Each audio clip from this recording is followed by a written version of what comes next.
This is Out There, Oceans of Time, a brand new space game with a load of interesting elements to it. We're going to play through some of the early sections of the game right here. I've just skipped over what essentially is the tutorial, so we're going straight to the intro here. But yeah, I think that's going to make it a bit more interesting for you to watch. Now, this is a sponsored video. The developers reached out and asked if I'd like to take a look at the game. After playing through it a little bit, I was more than happy to go ahead and to show you what it's all about. So yeah, there we go, Out There, Oceans of Time. It's available right now on Steam. Everything you need to know is available in the video description. Do check out the links down there. So basically what's happened here is that we've got two crew members, the captain, Captain Nyx, and her companion. What you're seeing there is the escape vessels, two escape pods. Their ship come under attack by their ancient enemy, the Archon. The game does have some survival elements. It's also somewhat of a roguelike. Quite a few different elements to the game, actually, as I mentioned early on. So we're going to jump right into that now. Nyx, of course, is waking up right here. It looks like she's been in crow sleep. Yep, she has crow sleep on her escape pod. And, well, it looks like they might be in trouble here. So she's waiting for her companion, Sergei, hoping that they are right nearby. So Nyx is a survivalist. Her class makes her highly self-reliant in unknown territory. She has 3 action points. They are used to obtain rewards during the text adventures to activate the skills of crew members. So when it talks about text adventures, this is actually pretty interesting because text, a little bit like the old multiple choice stories, and you'll see that as we get further into the game. The skills are specialized in exploration and survival. Clicking on the cataplasm skill consumes and heals Nyx. Right, so we're going to use one of those. It'll heal at 2 points. We're currently at 5 out of 8. Let's try that again. Right. On expeditions, party movement is limited.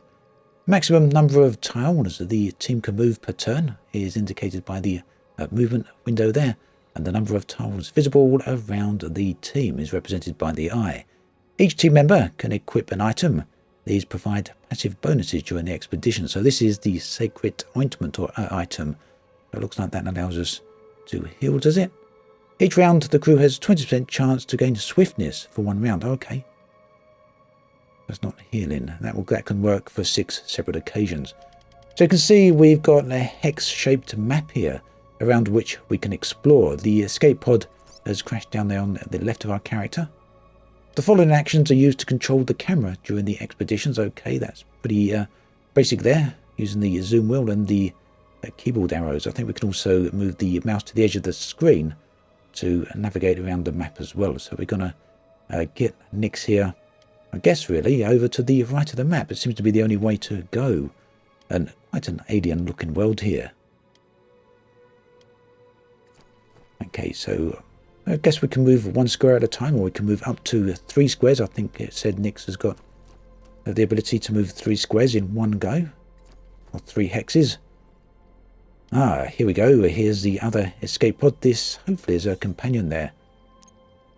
Captain Nyx, you survived, more or less, but the Archon escaped. We lost the Vanguard, and my crew is probably not too good. They ejected earlier, but their trajectory was different. I'm so glad to see you again. It's a miracle. I thought the Archon was going to kill us. It did, Officer Sergei. A captain without a ship isn't really alive. We have failed. This is the worst possible scenario. I know, like Nyx, but at least we're together again. We'll think of something. We'll figure it out, unless you'd prefer to just give up. That's Captain Nyx to you, Officer, and you've made your point. So first question, where are we? Not a clue. The escape pods are programmed to seek out planets with habitable environments.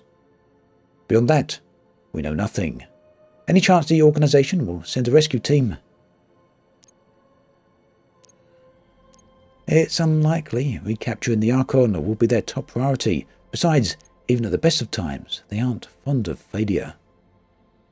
To right, we have failed completely and utterly. It was supposed to be a simple convoy mission. Basically, they were taking the Archon to a prison planet. It's our fault the Archon escaped. Everything it does will be on us. We have to find it and stop it. At first, we need to get off this planet. I'm open to suggestions. Is your scanner working? I think mine was damaged in the landing. Mine's fully functional. I'll scan the area to see if I can find any trace of anything. I'm getting something. It could be a ship. A ship? Good work, officer. Let's get moving. Okay, so now we've got 2 members on our team. You can see them down on the bottom left, Nyx and Sergei. Looks like we're going to have to go and try and find that ship that's come up on the scanner, but we've got a campfire here. This point of interest is the perfect occasion to put the members of this expedition to the test. The action points and the class needed for a favourite outcome are shown. Double-click on the point of interest to bring members of the expedition to it and start the text adventure. So this is the same class required for this as Captain Nyx. Was she a survivalist? We smell smoke from a freshly lit campfire and decide to approach, simultaneously happy and apprehensive about finding signs of life on this planet. As we draw near, we see an alien lying near the flames. They don't look well. Their breathing is slow and weak, and they don't react as we approach. Nearby is a bag filled with blood-spotted minerals. When we see where our attention has drifted, the alien glances at us and suggests we take their bag, as they don't think they're going to survive the accident. Right, so some choices cost action points. They give more rewards than others. Select a choice. So mend the alien's bones, or give them a tonic, or just take the bag. Now, not too much of a hint out there, but it doesn't mention any broken bones, so we'll give them a tonic. We search the surrounding area for plants, and the captain does her best to recreate a tonic from memory. After some time spent brewing, she tells the alien to drink the concoction. Before long, they begin trembling and then spitting up the blackish substance. Okay, so they do recover. The alien invites us to share their campfire. They also offer some of their minerals as a gesture of thanks. And that's at the top there. So sometimes minerals and plants can be found on expeditions. These resources can be consumed during the expedition to activate skills, or brought back and used aboard the ship. So Nyx has lost a skill point, she's recovered a health point, and we've got some minerals there. Okay, so moving on, over on the left we've got some, what looks like a hostile tile. Sometimes expedition members must confront obstacles that might injure them. Move the team over the hostile box to see its negative effect. And yes, a 25% chance of getting hurt, and they did get hurt. The right skills can get them out of a tight spot. Use Sergei's Nano-Stabilizer skill. This skill consumes minerals when used. Right, so that has healed us back to full power again. You can of course find resource-rich areas. Some classes make gathering more efficient. Moving a team to this box allows you to gather its resources. So over there we've got some minerals. Oh, and down on the bottom we've got some plants as well. Okay, so yeah, just moving into them collects the various items. I think, yep, just moving them to the tile there, so that's completely fine. We're going to go get those plants as well. I think, did we pick up some plants there? Yep, we did. We've now got 6 plants. Okay, so it looks like we've got to go over to the left here. That's where the arrow is pointing after all. What's this? A toxic cocoon. Okay, we can't go around it, so let's go in there. Our expedition group enters a ghost town. Time appears to have stopped, halted by many gigantic spiderwebs that cover every building. Near a path we've chosen, on the spot is an enormous cocoon. The captain approaches, certain she can hear the faint noise of breathing. After a moment of silence, we hear a call for help coming from inside the cocoon. There's something inside. Though we want to help, we aren't certain how to proceed. The cocoon seems to be covered in a toxic substance, so let's apply a acidic detergent. Sergei concocts a mixture, especially for the situation. They slather it all over the cocoon. Something inside arises from its imprisonment, sucking in fresh air. When we look inside, we find that the acid has destroyed all the plant matter while leaving the minerals intact. Right, so Sergei has lost an action point, but has found some minerals. Okay, so we've got a nice collection of minerals there. 13 and 6 plants. Right, here's the question mark, and it looks like the end of the map area, so this must be the area we're looking for. Captain Nyx, the reading indicates we're already quite close to the signal. We need to pinpoint exact location. Can you narrow the search? I can try recalibrating. Stand by, Captain. Objective reached. You can now summon the ship. Use the ship's call icon to order it to move within 1 hex or 1 tile of your crew. So the ship will land 1 tile away from the party evacuation. Can be used for 1 expedition. This recall will cost 5 fuel. You want to recall the ship. Now we don't know how many fuel the ship has got. Look at that little tiny ship. You want to board the ship and end the expedition. So expeditions occur when you go and land on planets. We're now going to take off and leave the planet, but we're going to encounter many more along our journey. Right, so we've gained some experience points, increased our morale, and there are the items that we found, some plants and some minerals there. Okay, so where are we going to head? Oh, not yet, not taken off yet. Look at this, it's magnificent. Not really, it's an old rusty bucket. I see the potential, Captain. We can get it working again. I'm going to need your help. I'm not a mechanic, but I'll do what I can. All the raw material we need are ready to go. We just need a refinery. Then we can dismantle the shield generator to recover the thorium. And with a functional refinery, we can extract resources from any raw minerals that we find. You really believe you can make this hunk of junk fly? I give you my word, Captain. We're not going to die on this planet. Right, so this here represents the interior of our ship. We can see the modules that we've got. The utility areas of our ship, basically the equipment as well as the storage. So 3 different distinct areas or modules.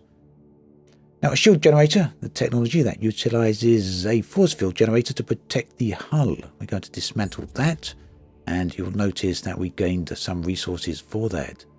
The drill is damaged. Oh no, what are we going to do here? Oh, we're going to build a refinery. Let's build that first. So we've built the refinery using some of the material we got from dismantling the shield generator. I'm looking at that drill there. It's flashing with alert signals. We want to go and have a look what that is. But first we've got to enter the refinery. Okay, so refining ore yields a wide variety of resources, and let's just go ahead and refine some of these. These are the minerals that we picked up on our expedition there. So Fe, I think Fe is iron, isn't it? This iron, yep, this iron can be used to repair the drill. Click transfer or all to transfer it. Okay, so let's click on the drill again. And we should be able to see over the side that it's damaged. Yes, we can fix it with 1 unit of iron. So the drill's now working. The resources needed to repair the interplanetary reactor can be drilled from the surface of this unknown planet. Right, so any planet we land on, we can drill and find a variety of different resources there. So let's close the cargo hold there, and we're going to drill it down into the planet. Unknown planet. It's a garden planet, incidentally. Right, so this tells us the amount of fuel that we're going to use. The more fuel we use, the deeper we can dig, but the more risky it becomes. So we're just going to use 5 there. We can see over on the right the resources we've gained. Got some carbon, some oxygen by the looks of it. I'm not sure off the top of my head what CU stands for, but that's good. We're going to take all that, and we're going to be able to use some of that now to repair the interplanetary reactor. And this needs some carbon to fix it by the looks of it. Nice and easy. Right, everything's ready, says Sergi. Jolly good. That was nice and easy, wasn't it? Not too bad at all. Okay, what are we waiting for? Let's launch. The air on this planet makes me nauseous. I'd like to find the Vanguard. Maybe we can salvage it. So the Vanguard being their previous ship, a large one at that. We should be able to retrace our trajectory without too much trouble, and if the Vanguard can be fixed, we'll do it. That's what I'd like to hear, officer. Now show me what this wreck is capable of. Okay, so resources all at the top there. Fuel, oxygen, hull, and morale. We're going to drill some more? I don't think we want to drill some more yet, do we? Tempting. Whilst we're here on the planet, we could perhaps do with some more resources, but that does use fuel. And we've got 70 units. It's going to take 4 to take off, along with some oxygen as well. So let's head on away from this planet and up into space. Who knows what's out there? I don't understand. I'm hailing all friendly frequencies, but no one is answering. Are we out of range? In a way, Captain, according to the ship's console, we're in the same galaxy, but 100 years into the future. Okay, so they spent a century in crow's sleep. A century? Imagine what the Archon has done during that time. The organisation must think we're dead. We have to find a way to contact them.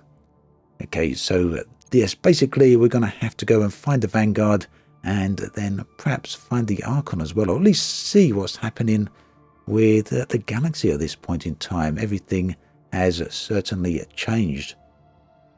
Right, so without saying, we're going to go look for the Vanguard. I need my ship back, officer. Let's go find it. So that's the location of the attack, and this is where we are right now. Each of these is different star systems. Incidentally, the galaxy here is generated procedurally, so each time you play it, it will be different. Right, so the yellow circle represents the range of the cosmic folder.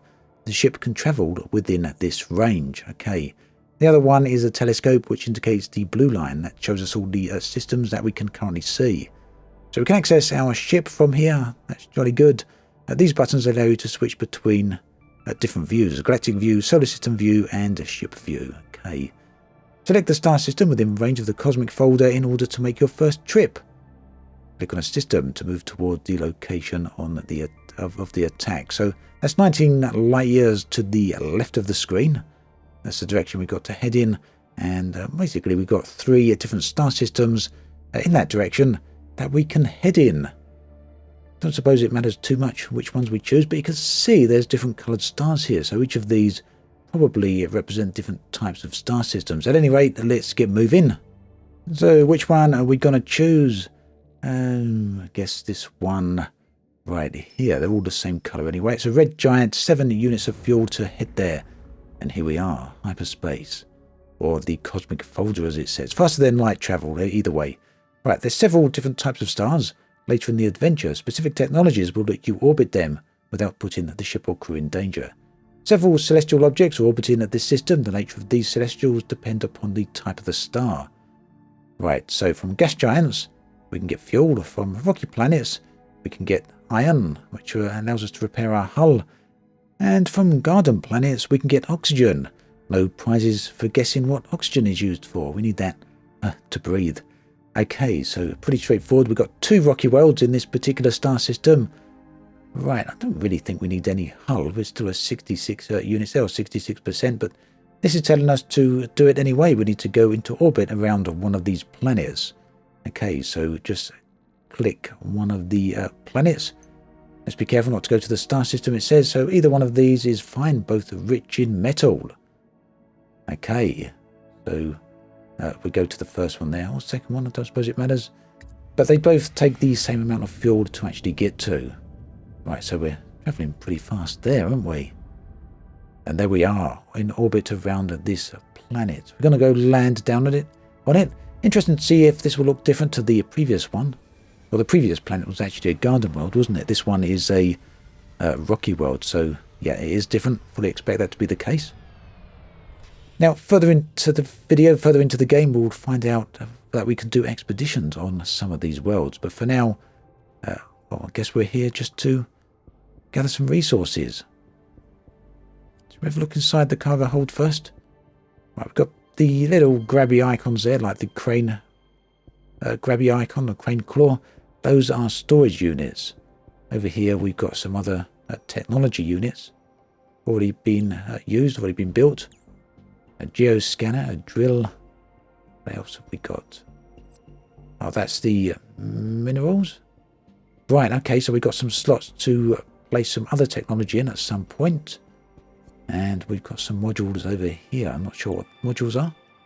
One module is the sick bay, so this will allow the team to heal during rest time. Right, so we're going to do some drilling. We start with 5 units of fuel. That's taken 5 out. We've gained 7 units of iron there. So warning that yes, we use fuel. We know that. We're going back up into space again. Not going to do any more drilling for the moment because I don't want to burn through the fuel too fast. Obviously, we need to try and get away for that. So let's have a look at a different star system. This is a Neutron Star. It's shown as a green star here on the map. And we've got a yellow dwarf as well. What else have we got? A red supergiant and a blue giant. So each of these should have different types of planets located around it. So let's go to the Neutron Star then. And our fuel is slowly disappearing. So neutron stars seem, for some reason at least, to have a lot of garden worlds.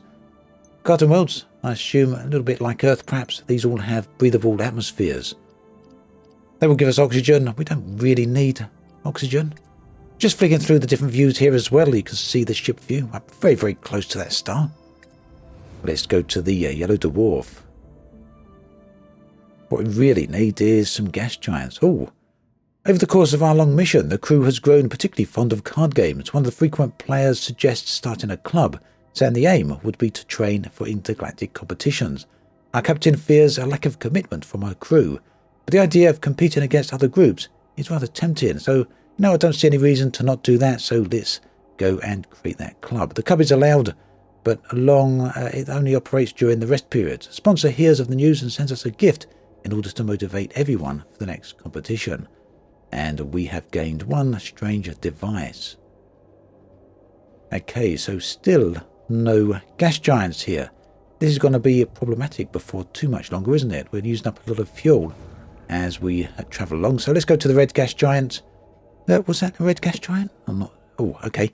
The captain receives a petition signed by most of the crew. They're asking for a nanotransmitter in the lounge, which would allow them to catch up on episodes of their favourite show. It's an unplanned expense, but it would make the room more pleasant to visit. So yeah, let's do it. The captain agrees to buy a nanotransmitter. A few days later, the entire crew meets in the lounge to watch a few episodes of the beloved show. And, okay, everyone's quite happy there. We've learnt a new word, a different language, alien language. Okay, so as we travel around, you will notice that there is an alien language here. Okay, so using fuel here, I think we spent some fuel building that nano entertainment device, didn't we? Come on, we really need some gas giants, so we're going to be in trouble otherwise. Oh, I think we've got some good... I was just about to say we're going to be in trouble otherwise. Right, let's go and orbit one of these gas giants. Actually pretty looking things, aren't they? I think in most space games, gas giants always look very, very nice. At least, you know, that's my take. Right, so the probe works very similar to the drill. We can choose how much fuel to use. We're going to use 5 fuel and we've got 9 hydrogen. It makes the stars shine and powers the ship's reactors. This resource can be found on gas giants. Okay, jolly good. So, yeah. Okay, before I go ahead and refuel the ship then, I want to show you a couple of different pieces of technology here. These can basically be constructed from blueprints. Maybe that's something we get a chance to look at later. We can also see existing technology can be disassembled, and we did that right at the start of the game, but yeah, it's worth mentioning they can be disassembled at any time, and they will give you back some resources. Right, before we move on, I want to do a couple of other things. The first is to run right down on fuel, basically to see what happens. The second is to show you the crew menu for the ship. So up on the top left, you can see we've got a ship menu, which is active right now. That shows us these areas we've already discussed. We've also got the crew option. Now, we've got 2 crew members currently. Each of these we can assign to a specific activity, and they will then give us basically a buff to each of these activities. So we're going to assign Captain Nyx to the interplanetary reactor, because that will conserve fuel. It's also worth pointing out that now that Captain Nyx is assigned to that particular role, she will start to specialise in it and gain skills toward that. The other thing I said I wanted to do is run the fuel down to 0.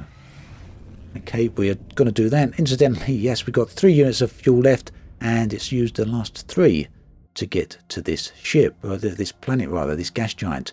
Now, as you can see, we can no longer mine any further hydrogen. We haven't got the fuel to do it. That basically means we're, kind of stranded.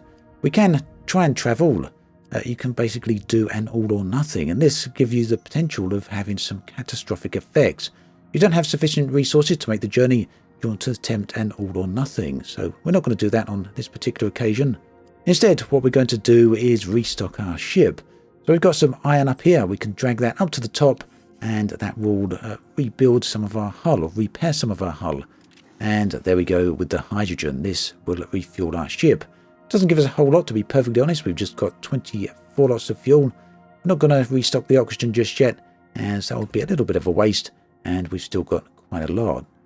Right, so now we're still around a gas giant here. We're going to stay around this one, I think, and mine for some more fuel, because we haven't got a lot. There we go. Pretty nice. 10 units of hydrogen and 2 units of, was that helium? Okay, so looking much, much better. Let's keep going for the moment, I think. And, eventually, if we keep doing this, the technology will break. If you keep using it, you can basically bust it. It wears out. You'll also notice that the more we drill, the less resources we find. Basically, we're harvesting all the available resources there.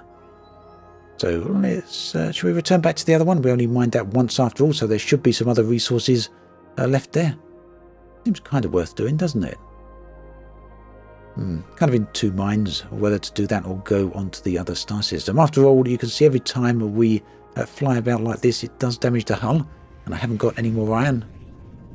But what the heck? Well, let's do it anyway. Right, so here we are back at the other gas giant. Let's try and get a little bit more fuel. Still going to just keep going with the 5 units at the moment. Transfer all of that. There we go. Back to 49 again. Now, whilst hydrogen is a pretty good fuel source, helium is much better. You can see it restocks much more fuel. But it is, well, a little bit more rare. Okay, so that will probably do it for now. Let's see about going to the next star system. Another blue world. Does the blue star systems have, blue stars have more prone to have gas giants? They do. Okay, so we can probably get some more fuel here. And we've also got a rocky world upon which we can gather some more iron. So basically this is a good way to learn the ropes. As we're flying around from star system to star system, we're learning how to manage our resources. This is going to come in very handy later on, because as we start encountering basically hostilities and aggressive aliens, as well as expeditions down on planets, we're going to need to make sure that our ship is well stocked and well balanced, and that our crew has pretty good morale as well. Now, one thing that the developers were keen to point out is that every interaction within the game can be dealt with without conflict. Basically, it all comes down to correctly managing all your resources, correctly managing your crew, and then making the correct decisions. Oh, here we've got something to scan. Rocky and garden planets sometimes contain anomalies. The geoscanner technology allows you to identify zones where these anomalies are located.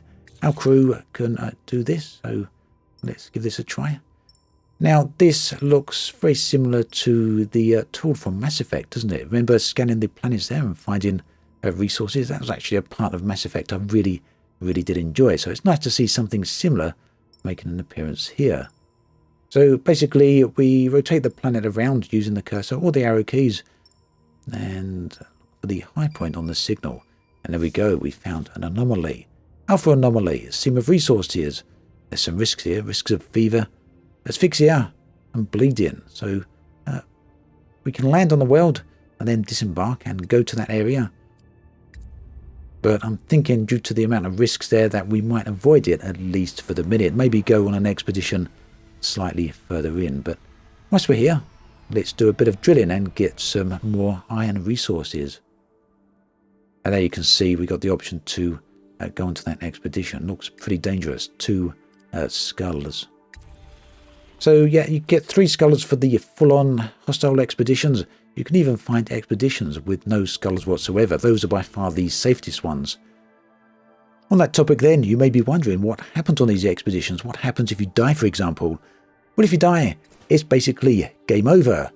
There is a way around this. There is at some certain points within certain star systems special structures that allow you to save the game.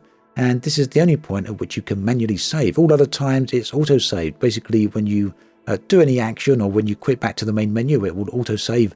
But on these one rare occasions, you can manually save. So essentially, when you choose a poor or make a poor decision and end up dying, then it's game over, with the exception that you have the ability to go back to your previous manual save. And on occasion, that can be quite a long way back. If you're lucky, it might not be too far back, but well, let's see this playthrough and see how fortunate or unfortunate we are when it comes to that. So when I've clicked the expedition button, you can see we can send our crew out on the expeditions. We can send out Captain Nyx. We can see that she's got the speciality of a survivalist. We know all about that from the earlier section. Her XP is currently 9 out of 90, at which point she will level up and become a bit of a better captain with better capabilities. During expeditions, each action, using skills, visiting points of interest, etc., gives experience points to crew members. Eventually, they will gain levels and become even more effective. So, pretty much par for the course for these type of games, but nice to know this type of element is there. We can also see her health. I guess when you level up, the health will increase. Okay, so what else we got here? The number of action points is limited, though they may increase when the crew member levels up. These points allow you to use skills or react to narrative events during expeditions. Okay, we already know about that. Each character's skills are presented here. We know they can be activated. You can assign an item to each crew member before leaving on expeditions. These objects will be used passively. Okay, it's important to put some thought into equipping items on members of an expedition. These objects grant bonuses and modifiers that can be essential to successful exploration. Okay, so this is just showing an example of sacred items. Numbers of uses remaining, 5. That looks like that is passive use, so we don't actually get to activate it, at least as far as I can tell here. The items used passively during expeditions, however their effects can only be applied a certain number of times. Right, so pretty good. As we go through on the mission, we will find extra objects here, extra items, some which can be pretty powerful that we can then apply to our characters. Okay, no problem there. So the question is, are we going to go out on this expedition, or are we going to wait for a little bit later? I'm not actually too keen to go out on an expedition with 2 skulls. Looks fairly difficult, so yeah, we're just going to take off and jump to another location, I think. Probably should have mined a bit more iron while we were down there, though. The hull is getting a little bit on the low side, but not to matter. Let's head on further into the game. So we're going to a white dwarf star system this time. So that's the first time we've visited a white dwarf. This system contains a storage array. It can be activated to manually save your progress. Only this type of save will be preserved after a game over event. So that's basically what I was describing a few minutes ago. And let's go there and make a save. I think that's pretty important. Out there Oceans of Time saves progress in 2 different ways. Automatically each time you quit the game by activating the storage arrays, which allow a manual save to be made. Only this manual save is preserved after a game over event. So if we died at this point without actually making a manual save, then we would be right back at the start again and have to go through the entire process again. So this is where the whole roguelike element of the game comes into play. Incidentally, in case you're wondering how long the game takes to complete, how long is the game? Apparently it can take up to 40 hours to complete the story of Out There Oceans of Time. So yeah, not too bad. They do say that this will vary though depending on how you play, so could be longer if you've got that type of check everything out playstyle. There we go, let's click the save button. The structure here lights up green, indicating that we've saved our progress. Okay then, we're going to skip ahead a little bit because at this point you've got a very good feel of how the whole travel system works and how you manage the resources of your ship. We're right here now at the location of the attack where we need to try and reclaim our original ship, at least hopefully. So this is where the story will start to progress.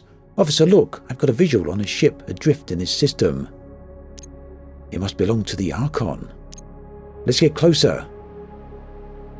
Okay, so here we are in this star system. We're going to look at the solar system map and the location of the original attack, all those years ago actually, is right over there. So it makes you wonder why that ship is still here and ours isn't. Let's have a look. Okay, so slightly different looking ship. You're right, officer. That's one of these ships that attacked us. Strange that it was abandoned even after they managed to free the Archon. It must have been damaged during the attack on the Vanguard. They probably prioritized getting away. That makes sense, though maybe the Archon's forces use it as a navigational beacon. What are your orders? Let's search the Archon's ship. So yeah, good idea, you never know what we could find. Over there we can view cargo. Looks like the ship's communication system kept functioning after a while. I can decode most of the transmission. It seems the Archon have fixated upon the idea of building a Stellar Republic. The Stellar Republic? A pompous name for a pompous monster. Most of the information here is outdated, but it seems like the Archon has succeeded. According to this map, the Archon's Republic spans thousands of worlds. It has an immense fleet, with ships beyond counting. Can't believe all those civilizations have joined the Archon. I'm guessing they didn't have much of a choice. We need more recent information. These frequencies were discontinued decades ago. Check the ship's navigation system. Where it came from. Where it was going. Okay, so yeah, let's go and do that. They're heading to a place called Atlas. So that's likely the next point in our story, the next destination. But before we do that, let's have a look at the two ships here. So we've got our ship on the bottom left, the enemy ship on the top right. And at this point, we can actually embark onto that ship and then take that ship for our own. At least we would if it was better. The stats are there at the bottom. You may also be wondering if we can steal the technology modules. We can't. Just look at that. You also can't just go and steal resources and put them in technology slots. They actually need to go in storage slots. So if we load all, you'll see how that works. There we go. And meanwhile, we've got some old technology here. Now, that can be disassembled if we want. There we go. We can disassemble everything on board this ship, and that will load up a load of resources in the enemy ship here, or the other ship. Now, some of this we'll be able to take, other stuff we won't. It depends on how much room we've got inside our current ship. So let's just load all that cargo. You can see we've got no room left for carbon. And again, you can see that can only be stored. Resources can only be stored in storage slots, not in technology slots. We can, of course, convert some of these slots. You can convert a technology slot into a storage slot if you want, but we're not going to do that just yet, at least not for the sake of carbon. And at any rate, that costs us iron to convert, which we don't have access to at the moment. You may have also noticed that my drill was broken. That happened by overusing it a little earlier on. Okay, so next we need to get to Atlas. The Archon wanted to go to Atlas. We should go there and find out why. So 66 light years away this time. That's quite a lot further than our previous destination. So let's get a move on. Let's head towards the Atlas. We're going to do only a small jump here because we haven't got that much fuel. A large beam of light appears in the system where we are occupying. As we watch, it settles near a star. Further observation reveals that it seems to be altering the orbit of the nearby celestial bodies, pulling other stars and smaller planets towards it. We do not know the origin of this new light, nor its intent. Stay calm and observe. The beam of light gradually seeps into the star it had originally fixated upon. As the last of it disappears from the view, the star explodes and turns into a black hole. Now, black holes are pretty interesting because they allow us to jump between different systems at a great range. So basically, they act like a wormhole, connecting one black hole to another.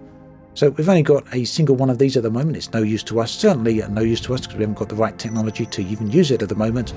But also because we haven't got interconnected black holes, or at least haven't got access to them just yet. Okay, as you can see, we've allowed our fuel, or I've allowed the fuel to get a little bit on the low side. We're just down to 10 units here. We need to find another gas giant. Maybe we'll be lucky this time. Our shield appears to be absorbing regular photonic bursts, which someone observes are too regular to be normal solar wind emissions. Perhaps within orbit of a nearest star, something is channeling these winds into a signal. Respond and ask for resources. This will cost us an object and gain us minerals. That's okay, the strange device has been destroyed, and we found 20 mineral. The cargo hold doesn't have enough space for these. Oh, that's a shame. Bit of a waste of that object. So let's convert one of these, as we mentioned earlier. So we've converted a technology slot into a storage slot. Very, very useful.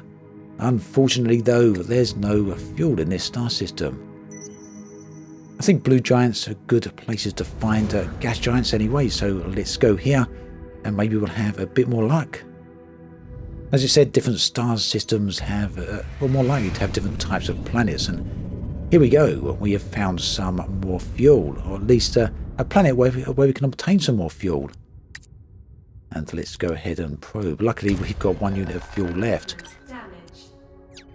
Right, we've got no storage to take that yet. We're going to convert these. Incidentally, another point here I will make is that you can drag fuel straight from the drill into your fuel reserve there. You don't have to put it to the cargo hold if you don't want to. But I think, at this point we should have extra storage anyway, as our units are completely full. Okay, we've broken the hydrogen probe. Let's fix that. And maybe we should fix the drill as well while we're at it. And think we're going to need a bit more fuel as well. 14 certainly isn't enough. And one thing I'm kind of interested in doing is seeing the minimum amount of fuel you can spend for the maximum amount of gain. So sometimes this works just by spending 1 or 2 units of fuel for a drill. So it seems to be, a decent way of doing it. You're not wasting too much fuel, and you know much sooner when you're running low on resources, or draining the resources rather from the planet. So we're doing pretty good here. So once you're down to just 1 hydrogen being mined, you'll find that that will keep repeating. So watch this. Oh no, so we're still not down yet. All the time we get more than just 1 unit of hydrogen, it's worth continuing the mining process. Okay, just 1 at that time again.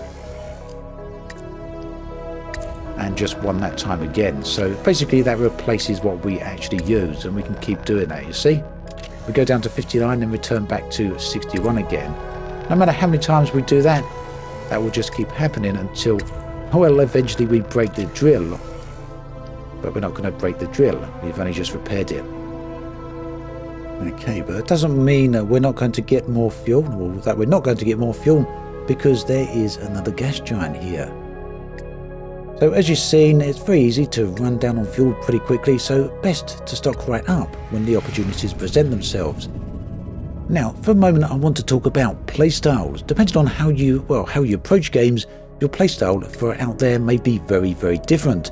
If you're anything like me and you prefer to have the cautious approach, basically making sure you're all stocked up and got all the resources and that you're prepared for pretty much anything and everything that can happen, then you may find yourself in the early stages of the game doing exactly what I'm doing here, and which is gathering a lot of resources, making sure your fuel tank is fully stocked, making sure your oxygen is fully stocked and all the rest of it. This, of course, takes time, and it may take you a bit longer to progress further into the game than it might otherwise. If, on the other hand, you've got a different playstyle, you prefer to rush headlong in on roguelike games, and you like to face the challenge and the danger right up front, there's no reason that you can't do that as well. It's just basically, it all comes down to how you like to play it. And for me, I really like taking my time and enjoying the whole process. So hopefully, that's coming across, and we're basically getting all our resources together here. Right, let's head on further into the galaxy here, making our way slowly across the way to the Atlas. We are getting slowly closer. Right, this system contains a civilized planet. It is full of interesting opportunities, much like villages encountered on expeditions. So let's head on over to that planet and see if we can look at this civilization. Maybe we can land there. Of course, we can land there. Landing on a civilized planet slightly improves the morale of the crew. If morale is too low, some crew members may wish to resign. Well, luckily we got the 2 main characters that probably won't resign at the moment. Crew members we can recruit at city locations, but that requires a ship with more room than this one's got. Right now we've only got the capacity for 2 crew members. We're going to need more space before we can go and hire anyone, but maybe in a minute you'll see if we can recruit anyone here. Starting with an exploration of the village is a good way to build your reputation, so let's go and have a look. At the edge of the market, we come across a young child who seems lost. Our captain asks where they're from, but we only get babbling in reply. As we commence searching for the child's parents, the crowd parts before us, and an alien in iron armor rushes towards us. They thank us for having taken care of their little alien, who stretches out their arms in joy. The parents offer us a gift in thanks. Yes, jolly good, we found an iris, whatever that may be. Okay, so here's what I was mentioning earlier. We do have an option to recruit, and we also have an option to trade. And this is a very unusual looking alien over to the side there, but why not? Let aliens look aliens. Trading is a question of balance, so when we drag something over onto there, we will pivot more into the red, and we then have to balance that off with whatever we've got in our own belongings there. So you can see a little bit of iron just makes very, very slight progress into the red on the scales. On the other hand, we can take objects. These will be much more valuable and require much more from us to offer in exchange for them. I don't think I really want to take any of these at the moment, but you can see that each of them has some pretty significant benefits to them. At any rate, there's nothing there that we want to trade, so let's very quickly have a look at the recruitment page. As I said, we can't recruit anyone just yet because our crew capacity is at maximum. but that basically lets just see what that's all about. We've got two options here for some aliens we can recruit, but as we can't recruit them, we're going to head back into orbit. Right, let's see what's next. A few star systems away then, I found this lovely garden world which had a settlement of some type. We're going to go out and start an expedition then. Let's see what's going on. We've only got two crew members, of course, so we can only assign Nyx and Sergi to this particular expedition, and unfortunately they got no real extra items that I want to take. Geological radar. When a resource vein is revealed, the crew gains 6 experience points. That could be pretty useful, couldn't it? Right, let's add Sergi there, shall we? Have we got anything else we want to add? Add to party. Let's go. Okay, so no idea what we're expecting to find out here, but already down on the left we can see a hostile tile we're going to have to get past. Meanwhile, up to the top right of the screen, we've got a clear path. So it makes sense probably to go the top way, doesn't it? But, you know, me being me, let's go to the more difficult approach. We survived that. Left or right? We've got some deadly plants there. I bet if we go that way, we'll probably end up bleeding.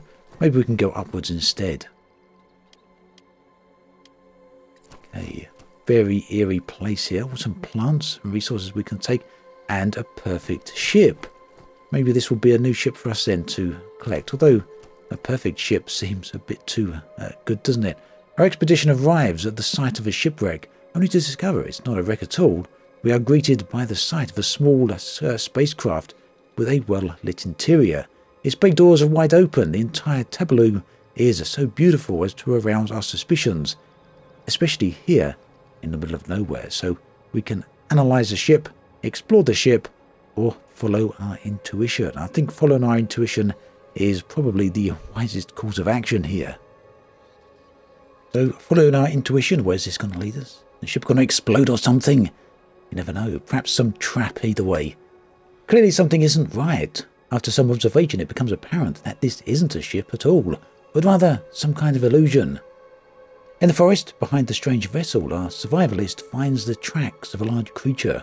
We decide to follow them backwards and eventually find some kind of nest. It would seem the ship is actually a giant predator, one capable of making it look like other objects. We furtively gather a number of interesting items before we leave the nest. On our way back, we take care to avoid the still waiting creature. Okay, so that would have been a problem. We probably would have got eaten there. It was a pity though, because a perfect ship would have been very, very handy at this point. Ours is a bit worn out and a bit rusty, as they said. Well, never mind. So let's move onwards. Nyx has lost 2 action points. The crew found one ventilated suit. Guess that could come in useful. Right, let's continue along this pathway here. There seems to be not much in the way of resistance there anyway. No hostile tiles. Yeah, there's a cache over here of some type, but I've got to go through the hostile tile to get there. And Sergi is affected for 4 rounds. Poor Sergi. Okay, we found 1 drill. Okay, so the drill is useful. I kind of guess, although we've already got one on the ship. Yeah, we didn't get infected that time again, or damaged that time. Maybe we need to cure that anyway. So here's a village. Villages are full of opportunities. Items and resources can be traded there, and new recruits can be found. Right.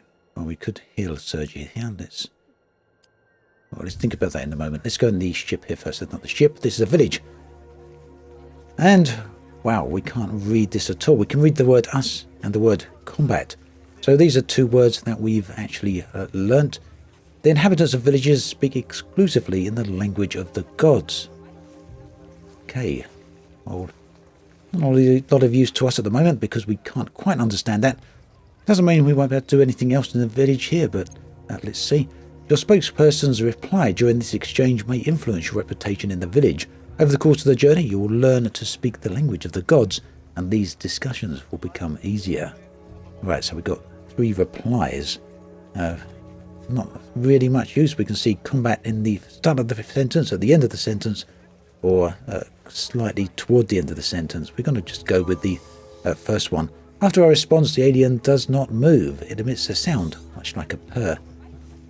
A good reputation gives the crew access to rare items while trading. It also makes stronger recruits available. Okay, so our reputation is still neutral. Now here we can trade. I've seen this before, the Omega item. This is basically a very, very useful item, and it allows you pretty much to repair any device upon your ship, any technology, without requiring the resources to make that repair. So basically a very quick way of, or resource-free way, shall we say, of repairing technology.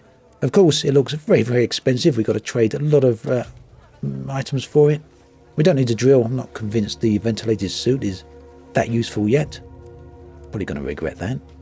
And some plants as well as some slightly rarer metals. But let's make the trade, I suppose. You know, lose 1 health point every 2 rounds. No, okay, we're going to make that trade. Let's have the Omega. Looks like a very, very rare item. What was that message up the top left? The crew found 1 Omega. Okay. Alright, let's have a quick look at recruitment there, just to see the type of aliens that are available here. So, yeah, they're those crystal-looking dudes, but of course we can't have them because our crew is at full capacity. We've still got no room there, unfortunately. So that seems pretty much everything we can do in the village. Let's see about healing Sergi here. So cataplasm, we'll use... Oh, that healed Nyx, who didn't need healing. Well, that's unfortunate. A bit of a waste. Not to worry. Let's continue onwards. Now, I don't know if there's anything else to be found around here, or whether we should... whether I should be making my way back to the ship. Keeping in mind, if I do want to go back to the ship, I can just summon it right here. I believe I've got enough fuel to do that, but I think whilst I'm on the planet, it's definitely worth having another look. We managed to get through that little hostile tile there without any problems. The arrow is pointing down, so let's see what's down that way. I think, or we just got bleeding.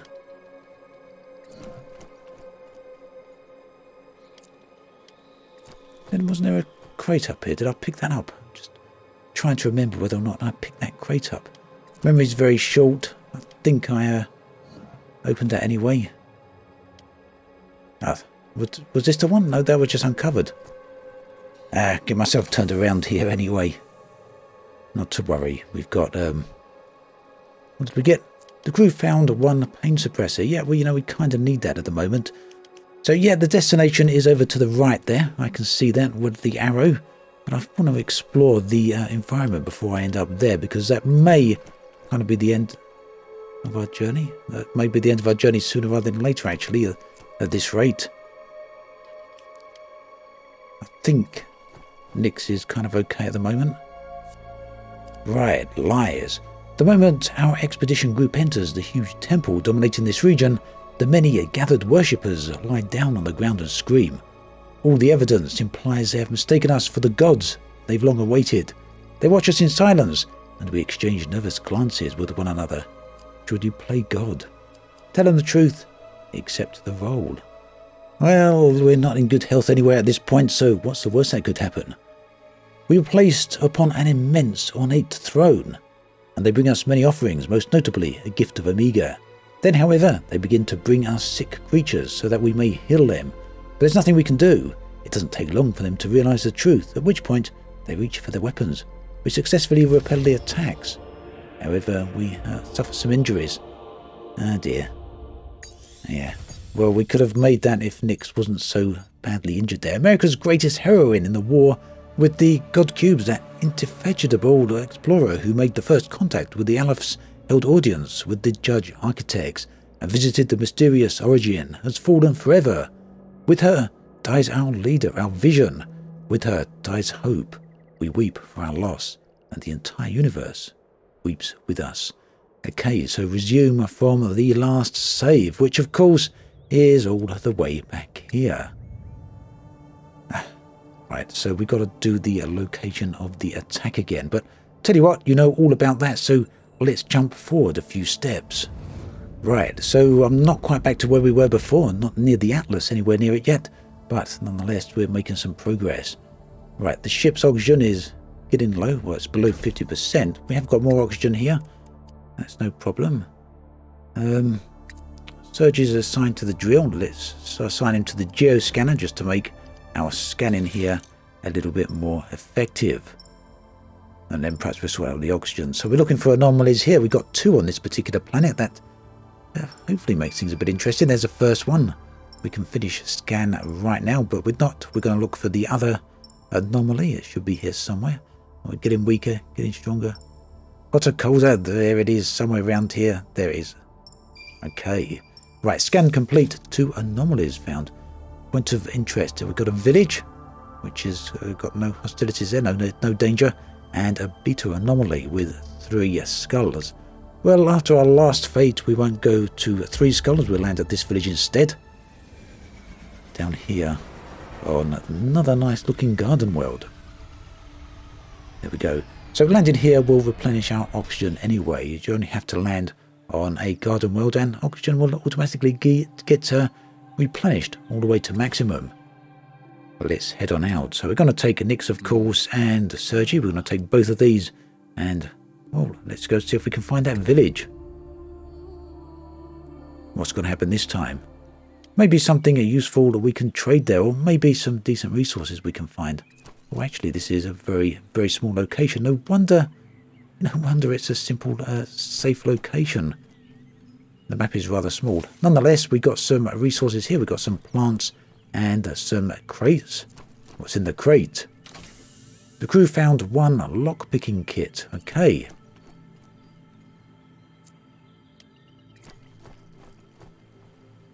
Anything else? Now we might get some more crates. We may get some more plants around here. Maybe we get some minerals. Minerals are always good because you just stick them in your refinery and can process them into other materials. Ah, now this looks a bit daunting, doesn't it? Ritual Purification. Now you can see that requires a specialist that we don't actually have. Our expedition encounters an ancient primitive temple. It is made of a single labyrinthine path containing many pools and no roof. The mummified bodies of former pilgrims lie prostrate before the pools. The water itself is murky, but is it actually water? Well, we can analyse the water, or we can analyse the rites, but since as we don't have anyone with the necessary skills to analyse the rites, we're kind of going to have to go with, well, analysing the water or following the ritual path. So the obvious answer here seems to be to analyse the water, since we can't analyse the rites. Our engineer performs a scan of one of the pools. They detect some traces of mineral substances that we can refine. We set up a filtering device, and in the space of a few hours, we've accumulated a small fortune. Despite our new wealth, the mystery of this place remains unsolved. Well, that's a shame, isn't it? It would have been interesting to find that out. We got 10 new minerals. Okay, well, let's see what else is out here on this planet. On this map, it's, like I say, quite closed in. There's not too many twisting pathways here. We've got some more minerals. And up the top, we got some more plants. So yeah, fairly closed in. Nice, safe area, really. Oh, another cache up here. Maybe something good in there. What do we got this time? The crew found 1 headlamp. Okay, well, that probably has some interesting stats for us. So, looks like I've explored pretty much everywhere around here. That is to explore, so let's head on into that village. Now, we know what to expect from villages. They're basically hubs that allow us to trade and recruit. Of course, we can't recruit yet, but trading, well, that can always be worthwhile. You never know quite what you're going to find. Ideally, we really need something that will give us some healing ability, really, or some better protection against some of these environments. Now, of course, we can't speak the language, so it doesn't really matter, I guess, which one we choose. Although, that said, I guess we could get lucky. Now, we've got the same option as before. The alien's not going to do anything. All right. Okay. So, let's trade. Let's kind of see what we've got here.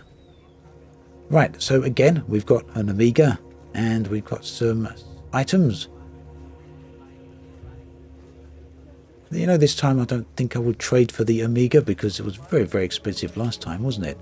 But helium, now that is very, very useful because helium gives us quite a bit of fuel usage, doesn't it? But gold is perhaps too rare to trade for helium. How many plants do we need for helium? Too many, I guess. Anything else? Don't really want to trade gold for helium. One gold for one helium? Well...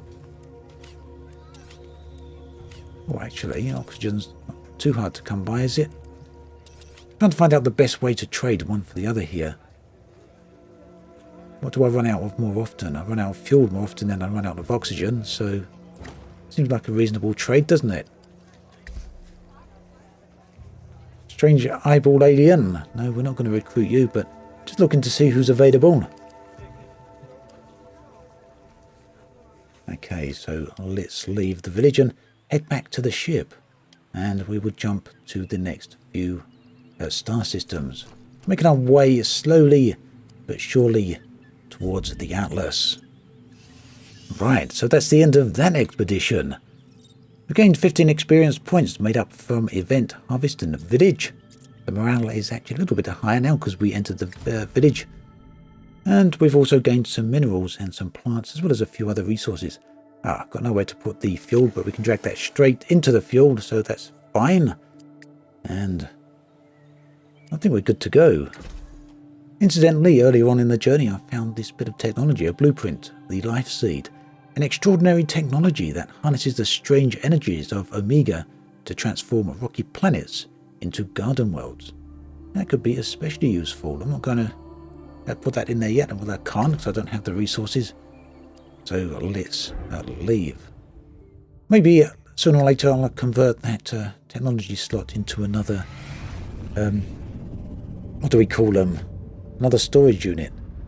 And here we go, another save area. These are very useful. Okay then, so we haven't fully explored this star system yet. It's a rather interesting one. It's got one of each type of world. We need to gather some more resources, after which we're going to continue on jumping. We've got a nice choice of star systems here, but the most obvious one seems to be the blue giant, straight to our left. Let's see where that takes us. Oh, distant signal. Our shield appears to be absorbing regular photonic bursts, which someone observes are too regular to be normal solar wind emissions. Perhaps within orbit of the nearest star, something is channeling these winds into a signal. Right, decrypt the written signal. That'll increase our morale. Or follow the signal. We get a long trip, which will use some fuel. We gain a long trip. Okay, the ship has been moved elsewhere, but the fuel has been consumed by 15. That's a lot. And it's taken us backwards. Forwards would have been nicer. Okay, well that's going to take us a little while to make some progress there. What have we got? Probably probably about 4 jumps, I assume, to try and get back, assuming that we can go all the way to the outer edge of these systems. Is that one within range? We'll go there. Now I've got to make these jumps pretty quick, in quick order, quick succession, although it will keep burning through our fuel as well as our hull and oxygen. Okay, another jump. Get in there quite nicely at the moment, as long as we don't get any more intercepts. Oh, here's another one. This time I'm not going to mess around too much because we're kind of burning down on the fuel here. Oh, what do we got? Abandoned ship. This could be interesting, couldn't it? I'm going to go straight to that. What have we got? A little bug type creature. Okay, so, you know, it's kind of in part better than ours, but also kind of not. Better performance, better ecosystem, definitely better comfort, but too few slots. So what we're going to do is disassemble most of this technology, although there's some new technology on there, the communication station. Very much a shame that we can't disassemble that and then reassemble it on our own ship, that we can't gain a blueprint from this, or at least directly take that module. But not to worry, we're going to have to break it apart and it will give us some resources. Starting then with the refinery then, let's disassemble that. Yeah, we want to disassemble that. Now the only issue here will be if it gives me resources then I don't have any areas for, no, any storage for. We're good so far. So finding abandoned ships is very useful both in terms for resources as well as the potential for maybe taking the ship for yourselves. Hopefully the next ship we come across will be a little bit on the more useful side. As you can see that some of these ships are also damaged as well. Not only is the module sometimes damaged, but some of those slots are the ones there, the red ones with the triangles. So you want some decent amount of resources to actually repair a ship. I'm kind of running out of slots to take some of this stuff.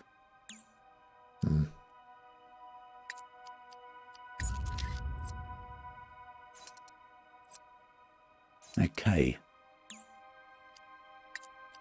Now, you may be wondering why I'm taking my time doing this. It's just kind of the first time I've broken down every single thing in a ship that I've come across. So, kind of want to make sure I understand what I'm doing here and I get all the details correct. Right, we've got 3 different elements that we've got no room for in our cargo hold. I'm not going to convert the other slot yet, I don't think, for storage.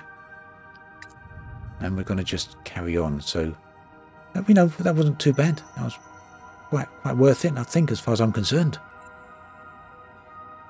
Right, the red supergiant is where we're going to head to this time. A very quick bit of refueling and we're ready to head on to the next star system. We are getting back to our point of where we got sent back. Science Officer Sergi has locked himself in the galley to prepare a surprise meal for everyone. He wants us to try a special dish that was passed down to him by his grandmother, as suddenly the fire alarm sounds.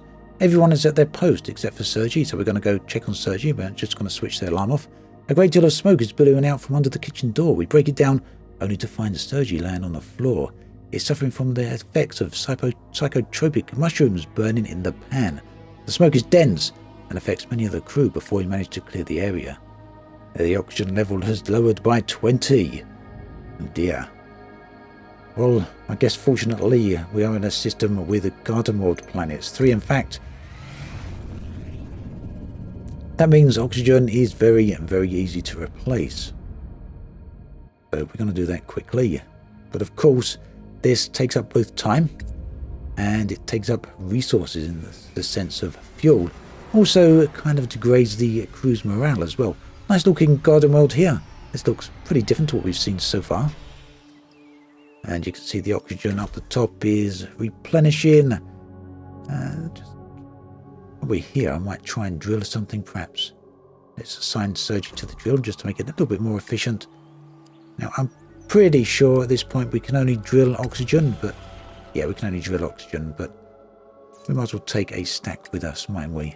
We've got enough fuel for the moment. I think that will do it, and off we go, back into space again. And onwards to the next star system.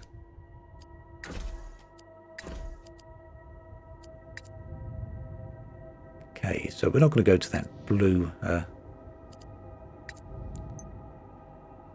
it was a neutron star here. I was just wondering what system I was in, whether that was a neutron star or not.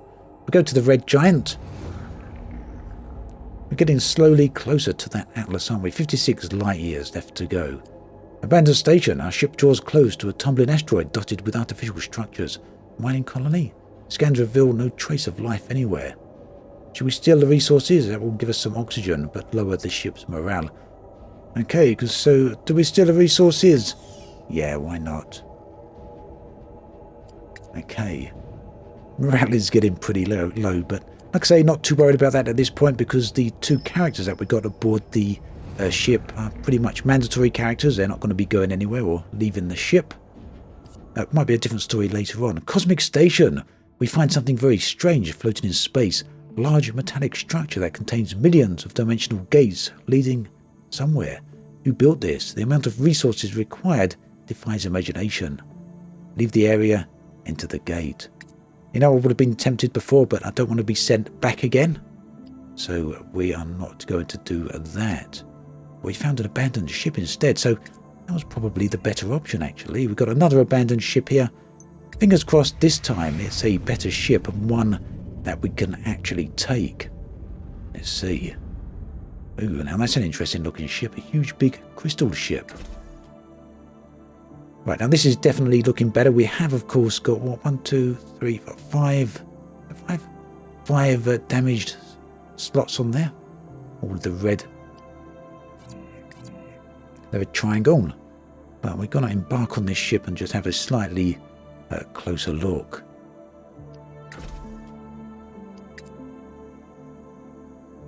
Let's just see what's going on here. Right, so we can't see over here the crew water size. I'm kind of thinking we probably need to install a technology block to increase the crew capacity size. At any rate, what have we got here? Gravitational lens. That's new. We've got solar cells. Those are new as well. So they make slightly less, more efficient use of fuel, shall we say? Right. So we're going to want to transfer as much over to this new ship as possible. We are going to take this ship. Seems silly not to. Only problem is we can't take all of our items. So I'm going to need to convert some of these slots, I think. So what do we got? A technology slot, a module slot, or a storage slot? We got a little bit of iron here. Oh no, we got 18 units of iron. I could actually probably stack them, but not to worry just at the moment. We've got 18 units of iron, so that should allow us to get more than enough storage slots, I think. Yeah, we're going to have quite a few more storage slots, so definitely worth converting all of them, I think. Especially if it's 2 units of iron each. Yeah. I think so anyway. Okay, let's do it. Let's do it. And it'd be nice to have a better ship anyway, won't it? Okay, so that's the plant. So we've got 4 more lots of items to transfer over, and incidentally 4 more lots of slots we can convert.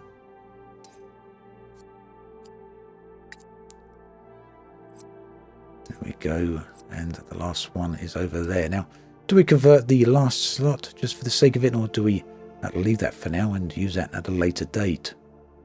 Again, shame we can't just take the old modules from our old ship and ship them over, transport them over, but the game doesn't allow us to do that, so I think what we're going to have to do is take the resources from that other ship, do we? Or should we just leave it? We've got probably enough resources, haven't we? I have a feeling I'm going to regret not breaking those resources down later. But let's put some oxygen in the oxygen tank here anyway, and we will move onwards. Very interested to see what this ship actually flies like. Kind of a shame in a way, because we actually had almost a full tank of fuel, didn't we, in the other ship? Shame we can't take the fuel. Right, let's get going. And look at that.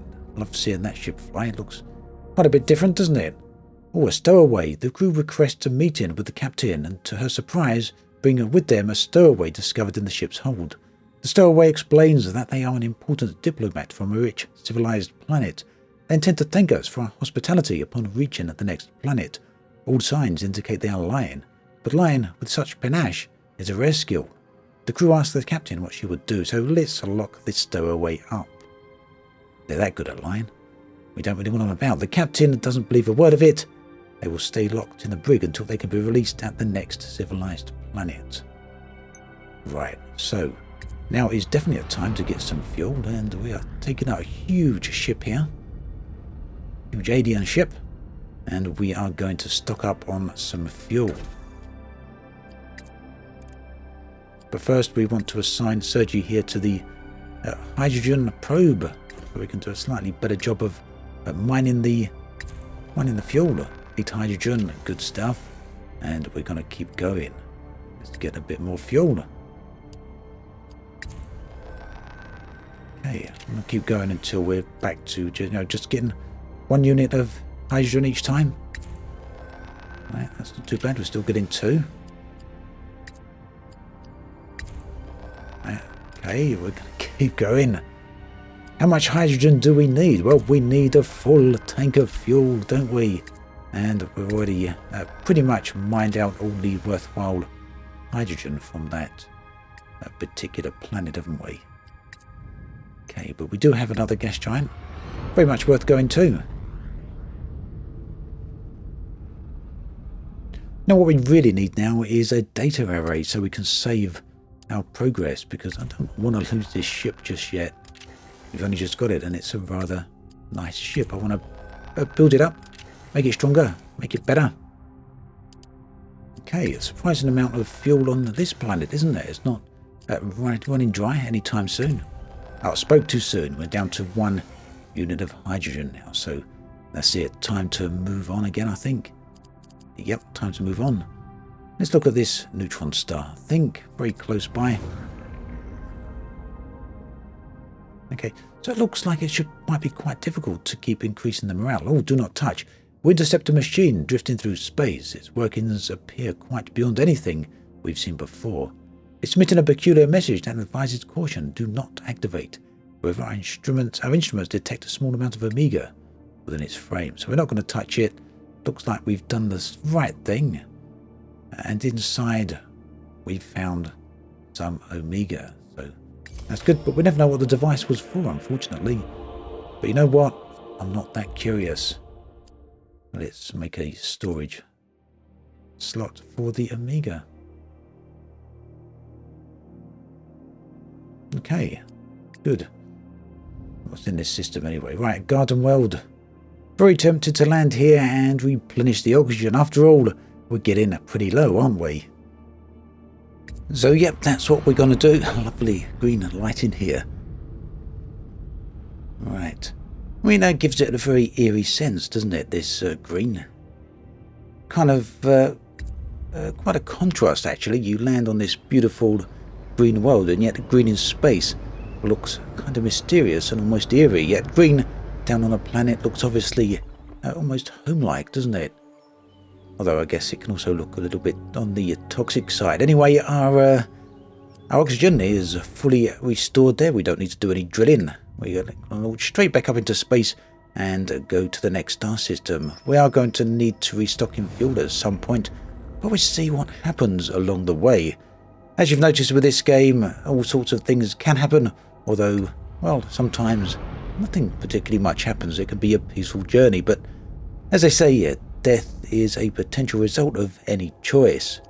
Okay, one thing you will have noticed, and I've been doing, is switching Sergi out to a different role, depending on whether I'm drilling or probing. Is still assigned to the hydrogen probe, which is pretty cool. And we got some helium there, which is always a good source of fuel. Let's do this a few more times. You know, it's quite interesting in many ways, quite ironic or a bit strange perhaps, depending on how you look at it. We've got a massive gas giant here, and traditionally, typically, these are huge, vast worlds, and yet we're probing it pretty dry very, very quickly. Now, this gives me two concepts here, two ideas. One, these ships use huge volumes of fuel that they can drain such a huge gas giant so quickly. Secondly, the other alternative is, of course, that we're only probing a small segment of the planet, and possibly for gameplay reasons rather than lore reasons, we don't move around to another section of the planet. Either way, we are going to refine some minerals here. You can see we've got quite a lot now. 58 minerals? Way too many. I'm just going to refine it one at a time just for the minute, because I'm curious to see how this actually works. We haven't looked too closely at that so far throughout this playthrough.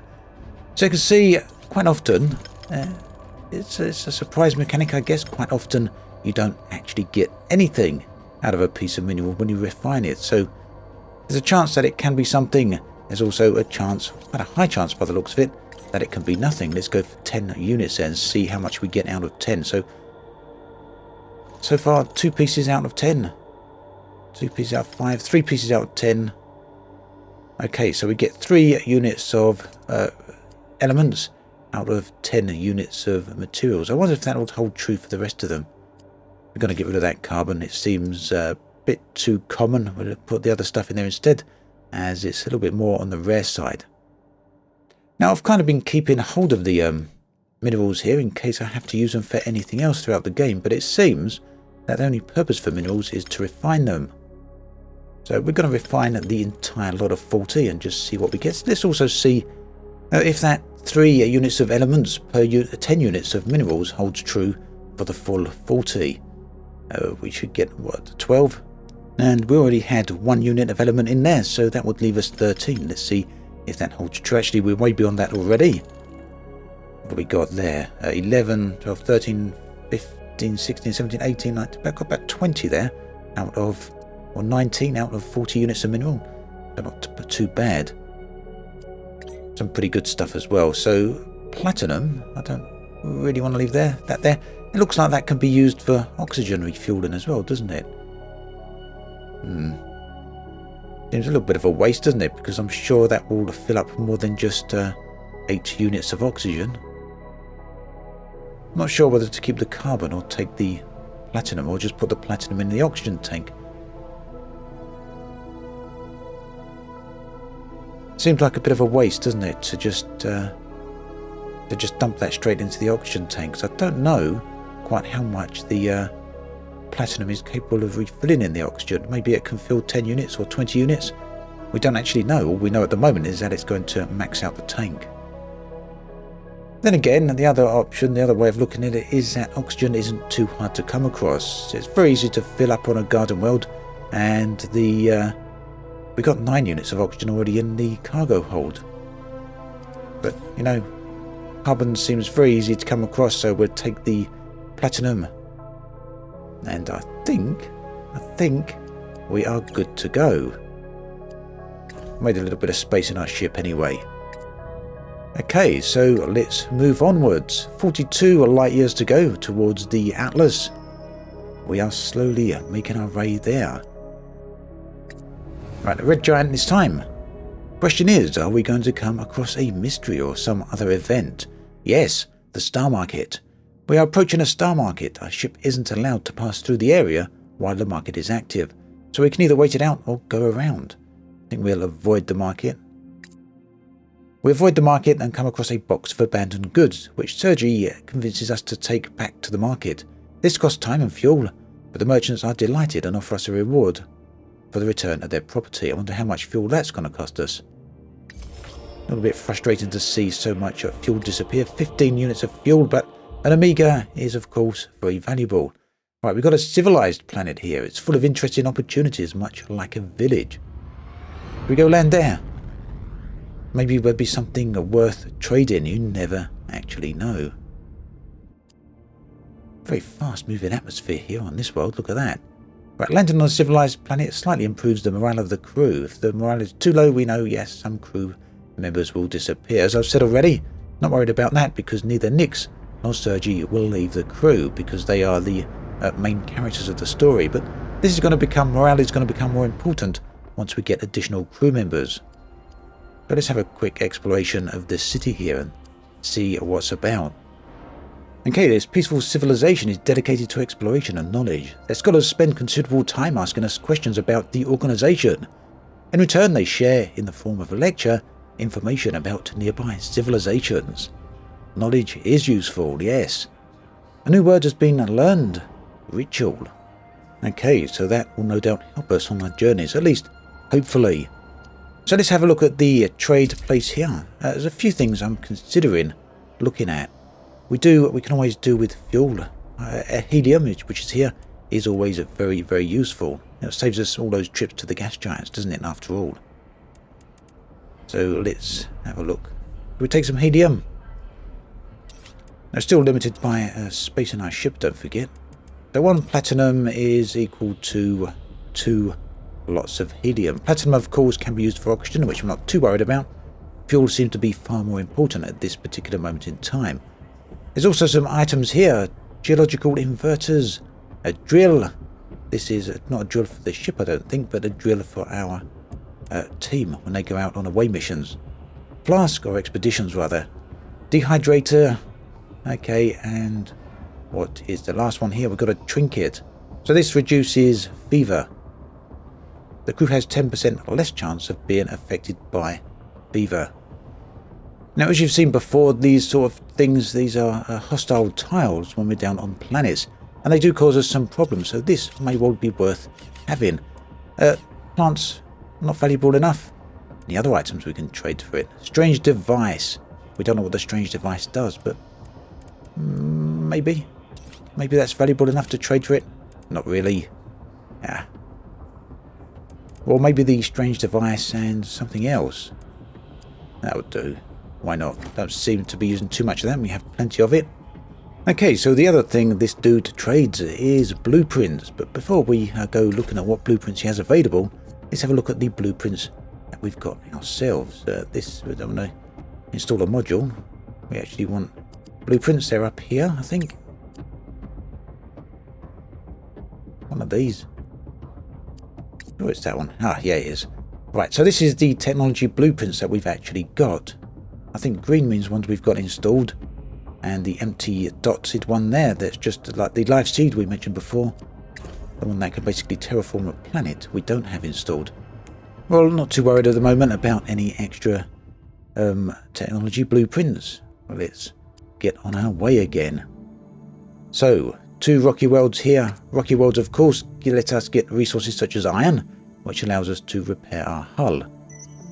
Hull is actually getting a little bit on the low side, isn't it? We're going to keep going for the moment. And maybe we'll have another encounter here. Who knows? You never know. Chewing gum. Soft, malleable shapes are becoming stuck to the exterior of our ship. The engineer tells us that these strange particles are doing a lot of damage to the hull. They advise us to get rid of them quickly, so we can accelerate the ship or dissolve them. Now, accelerating the ship is probably not going to help because we're not in any atmosphere. There's no friction out there, so we're going to dissolve them. Our engineer manages to manufacture a solution capable of dissolving the strange particles. Lifeforms? We administer the solution directly into the objects attached to our hull. It works very quickly, and soon our ship is clean again. As we set off, we come to a much larger version of the strange things. Behind this free-floating lump, we find an abandoned ship. Its crew was much less fortunate than us. It seems they abandoned their craft when the hull's integrity failed. Oh, looks like we made the right choice there. We've found another ship, though. If we're lucky, it's better than our ship. And if we're not, at the very least, it will have some resources on it that we can claim. Okay, so this is very similar in style to the one we saw much earlier on, the Archon ship. Probably not going to be better than the one we've got. Okay, the only way it's better is in terms of comfort. We're definitely not going to go and have that. Oh, communication station. A private place for communication with loved ones away from the eyes and ears of others. Each trip, the crew has a 20% chance of regaining a 5% morale, so that would be very, very useful. It's like I say, it's a shame we can't learn the blueprint from the existing technology that we're finding along the way. Something I'd like to see added at some point, perhaps. Anyway, we're going to disassemble everything here because, you know, we want these resources. When you find an abandoned ship, you take everything, don't you? Loot the place. Nearly there. Okay, not everything. We're probably not going to be able to take everything. No, we got some iron we can't take, but that's fine. We can put that straight into the hull. And a CO. We can put that straight into our fuel tank. Cool. And we're going to leave behind a little bit of carbon, I think. Not too fussed about that. You know, I keep saying I don't want carbon, but sooner or later we're going to find out we actually need it, aren't we? Just you wait and see. We're going to need a nice stack of carbon, or even one. We'll need one unit of carbon for something important. But, yeah, never mind. Okay, so at the minimum there, we did get some fuel, also some extra resources. And we're going to go to the gas giant for more fuel. It seems probably a good option, doesn't it? Okay, let's very quickly get some fuel from here. Sergi is on the hydrogen probe. I thought he was. That's only checked 10 minutes ago, or was it 20 minutes ago? Bit of a short memory there, but nothing new there. Okay, so I'm going to probe just for 3, And we've got some hydrogen. Now I want to see how far we can fill up the tank here. Maybe right to the max would be pretty nice. And we wouldn't have to refuel again. Tell you what, it'd be quite nice if we didn't have to refuel quite so often, wouldn't it? The one thing we're burning through very, very fast in this game is fuel. So we're spending a lot of time at gas giants. Considering we don't have to spend anywhere near that amount of time on garden wells to get oxygen or replenishing our hull. Yes, I understand space travel definitely uses a lot of fuel, but perhaps a little less. Well, then again, we can kind of do that with technology, can't we? We did see there's ways of reducing fuel usage, so maybe installing some technology further into the game. You know, that's also a good point, because obviously if we were using low fuel at this... Oh, get back to that point. Dead God. At the edge of a system, we locate a strange metallic construction. Captain Nyx identifies the structure. It is the remains of a god cube, perhaps left over from the war. A few electrical flashes from within make us fear it may still be alive. We're going to browse its archives. We download its data using a linked terminal. The thing isn't quite dead after all, as a virus begins erasing our database. Nice. So that's damaged our telescope, unfortunately, but we've got a subspace reactor technology blueprint.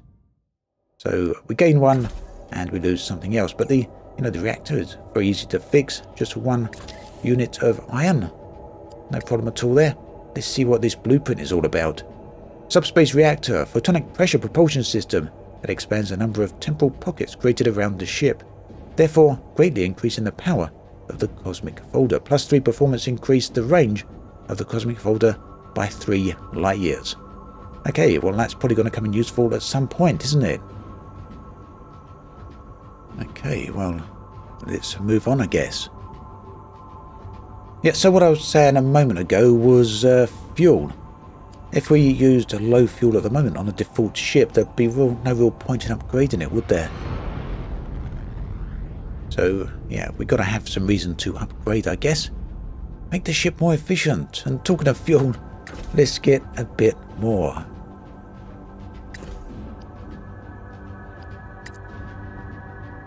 I'm going to go for 5 this time. Should we do 5? Why not? 12 units of hydrogen. Let's see if we can refill this tank right up. I really want to get this tank filled right up. But I don't want to overburden the drill either. Especially when you can see we're not getting back too much for how much we're using. And nearly there. Actually getting quite good here. Oh, you can see the hydrogen probe was in a used condition now. It's not looking too good. It's gonna probably break pretty soon now. Right, 81 units of fuel. I think, you know what, we could probably get to full tank here. That'd be good, wouldn't it? A lovely pink gas giant. Okay, so let's do a full probe again. We'll probably bust it this time. Nope, amazingly it survived that. Okay, so let's put the hydrogen straight in. 95 units. And, oh, helium's very, very good. Well, let's put that into the fuel tank there. And we can get in our way. Oh, I did that a little bit too fast. I could have kept that helium, couldn't I? We got helium storage in our ship. Never mind. Right, what have we got here? Another red giant. Gonna need to do something with our hull at some point, but you know, we've got quite a lot of iron here, so we just use a little bit of this. We can also use gold if we want to repair our hull. Both gold and iron are good at doing that.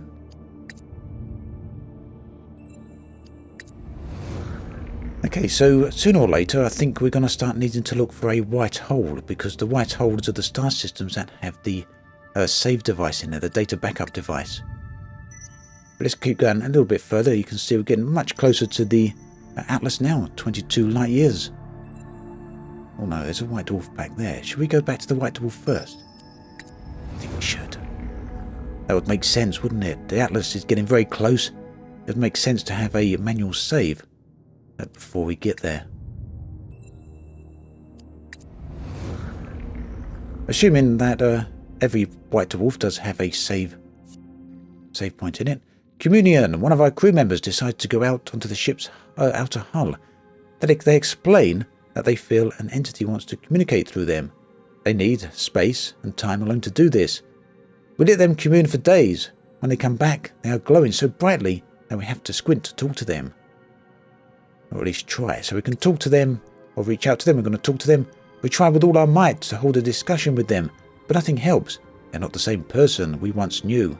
All of a sudden, we are filled with doubt. No one really knows who this person is. We leave in a state of utter confusion about our companion. One word has been forgotten. Okay. Let's go and make that save. So yeah, it does look as though every White Dwarf has one of these in there.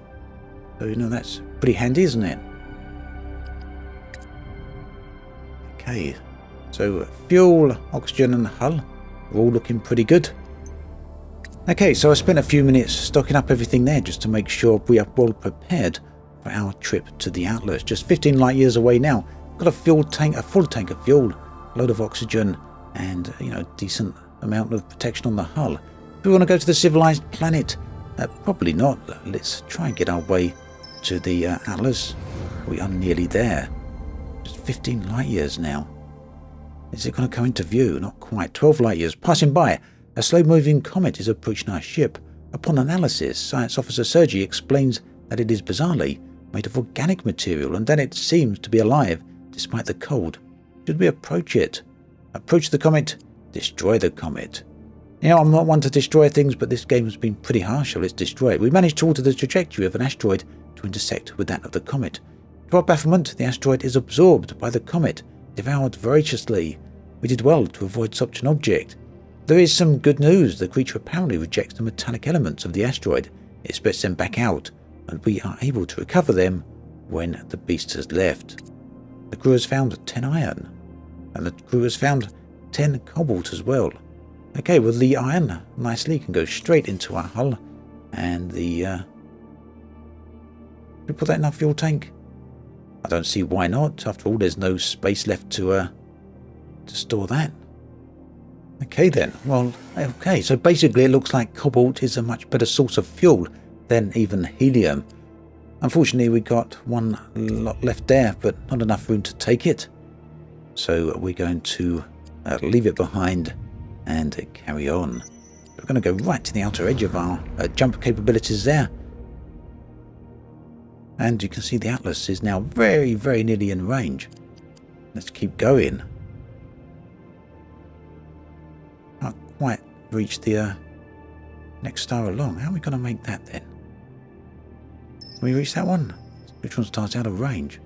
Ah, okay. So we go down there to the Yellow Dwarf, I think. Just check and see if there's any White Dwarfs around here.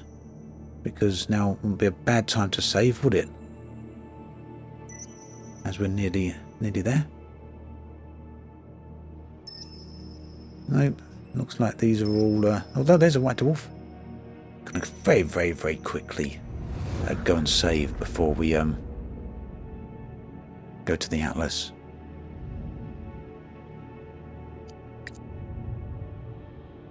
I know it wasn't that long ago I saved, but that was before we had all the resources stocked up here, so... Always good to have a backup, isn't it?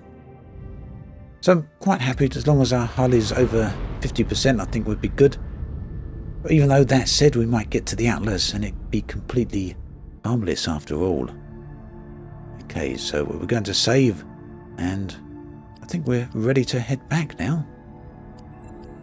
A couple of jumps later then, and we are here, the Atlas. Well, let's see what the mystery is all about.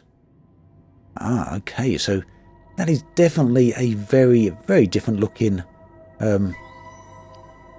star system to what we've seen so far. The Atlas, let's go and head toward it. Although the game's told us not to go too close to a sun, it looks like in this particular case, it's quite different. Do you see that, Nyx? What splendor! The ancients predicted the existence of the Dyson spheres, but even the most advanced civilizations have been unable to complete one. It's Captain Nyx, officer. So this is the Atlas.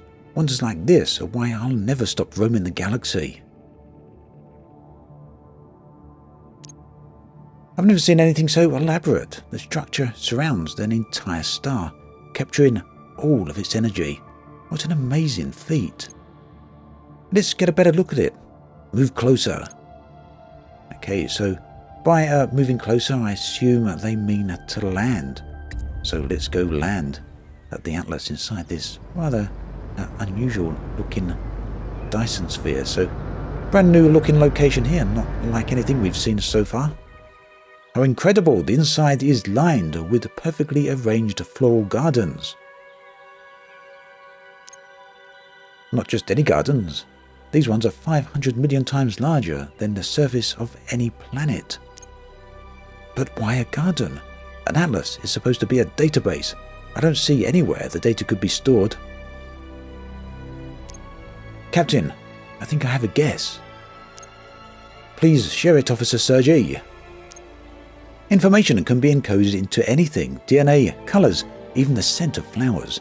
If this garden is indeed an atlas, then perhaps the data is inside the flowers. They die and are reborn, transmitting information as smells. In the scent. It's a very interesting theory. Smells or something else. Wait, yes, that's right. Officer, a few years ago I stopped on a garden planet. Communication with the inhabitants was impossible, as they had neither eyes nor vocal organs. Eventually our many scans provided a solution. We discovered they communicated by emitting and receiving scents. Do you think they could decipher the scents of this atlas? They had no books or engravings. They had gardens, like this one. A very similar race by the sounds of it. I've never heard of such a people. Do you think we could locate a member of that race to help us? They call themselves foragers. They're rather discreet, travelling all over the galaxy in search of new smells. I couldn't tell you any more, though. Okay. Speaking of which, Captain, I wanted to talk to you about our crew. Seeing as there isn't one. I fear we won't be able to capture the Archon on our own. We should gather recruits, fill our crew, as we still need a forager in order to make some sense of Atlas. Perhaps we could kill two birds with one stone. We're going to get our crew capacity increased. Increasing our crew would allow us to be more efficient while on expeditions and during travel. You have a point, Officer Sergei. Please don't act surprised, Captain. If I can make another observation, we should prepare a place to welcome our new recruits. Okay, so we've now got a basic bunk module blueprint that's been added to the database. Crew's found some iron, some carbon, and some silicon. I don't think I had actually room for the carbon, did I? Each ship can accommodate a limited number of crew. Some modules allowed this value to be increased, so we've got 2 crew at the moment. So it looks like every ship we would have found along that route would have probably been 2 crew. So yeah, that's where we put the crew module, or the basic bunk, in the module slot. We're going to build one of these. So we did need carbon in the end, look at that. Like we were given some. Right, so standard bed allows us to add 2 more crew to our ship. The ship can now accommodate new crew members. Excellent, that's what we want to see. So, right, the next job, of course, is to head on out to a civilized planet, I guess, or a village, and try and find a crew member. The ship looks absolutely huge, doesn't it? I'm sure we could fit way more than just 4 crew members in there. At any rate, let's head on out. Bringing a forager back to the Atlas, recruitment can be performed in primitive villages on garden planets or rarer civilized planets. So, well, which one will we come across first? Who knows? Let's move on our way. Bringing a forager back, we need to find and transport a forager to the Atlas to decipher the station's olfactory information. You know what? It actually makes sense to go and look at these garden worlds first, doesn't it? We've got 2 garden worlds here, and villages can potentially be found on those. So wouldn't it be funny if the creature that we needed to find resided on one of these 2 planets? So what we're looking for here is the scan option. No scan option, so no village here. Okay, let's try the other garden world. There is 2 here after all. Maybe, you never know. Seems unlikely, doesn't it? But you never know. And no, okay, well, worth a try anyway. Now, we are very low on fuel, so let's put some helium in the good old fuel tank. And still not a lot of fuel, but well, that will have to do, I think, for the moment. Let's move on to another system. We're going to go in... Well, I don't suppose it matters which direction we go in at the moment, does it? We've got no specific target destination.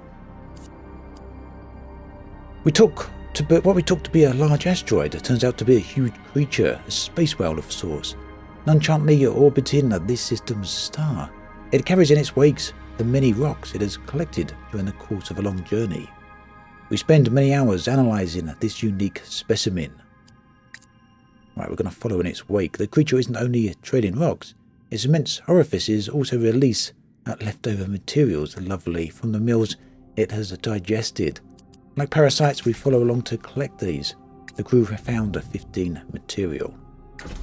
Okay, it's gone in the little storage slot at the top left. That's fine.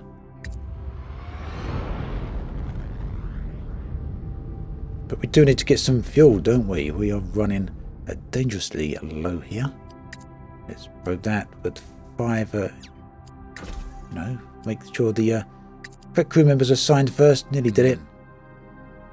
Does make a difference, so it's worth doing, and plus his level is going up there as well. Right, so we're straight away with 5. Yeah, we're doing alright this time. And we do that again. Okay. Might be able to fuel up quite a bit quicker here, mightn't we? Right, down to 4 this time, so getting a bit low. That's good enough. That's fine for now, I think. But we will need to sort out the hull very soon as well. Do we need any more fuel? I don't think we do we? Despite having too more gas giants in there, let's progress forward. So what we're looking for is a garden world, and we're going to have to hopefully have the ability to scan any of these garden worlds. That or a civilized planet. So here's a garden world. Are we going to be able to scan this one? Maybe find a village or two. And no, unfortunately not. Nothing else there. Let's move onwards. We go to the Red Dwarf this time, I think.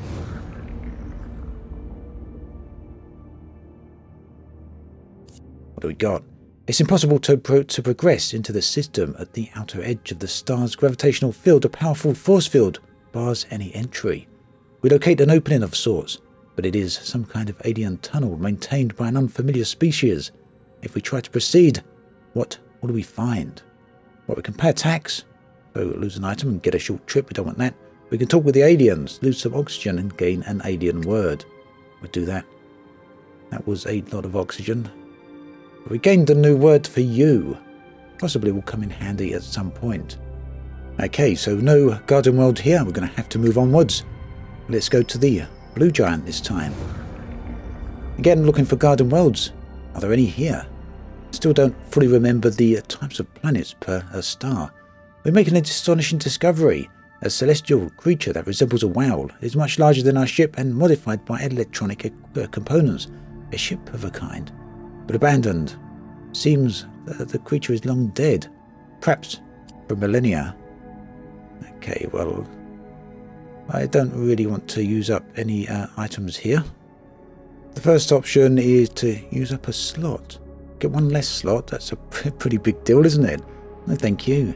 Identify the object's function. Boost to morale and would lose an object. I don't think we'd do any of that. Change the trajectory to avoid it. Okay. Right, we don't need any fuel yet, so we're going to keep going. I think we've got a yellow dwarf here. I think yellow dwarfs are more likely to have garden worlds, aren't they? We've discovered an astral body, invisible to the naked eye, which is generating a very powerful gravity well. Very curious, should we investigate it? You know, I'm thinking we should ignore it, but let's have a look anyway. An invisible galactic body with extreme gravity. It turns out to be a tiny black hole. Fortunately, we're far enough away to pull ourselves free, but we used up 20 fuel. Ouch. Okay. Well, not to worry, we've still got plenty. Here we've got a garden world and an abandoned ship. So let's very quickly go over to the abandoned ship there, and maybe we can harvest the resources, or maybe it's a better ship than ours. Although we're slowly upgrading our ship now with the extra things. We don't really want to swap ship unless it's definitely better than ours. A little bug-like ship. Okay, so fuel, that's helped us with the fuel we lost earlier, doesn't it? Yeah, we're getting back that 20 straight away. Nice, and let's very quickly disassemble these items, and then we will head to that garden world. It'll take too long to do this.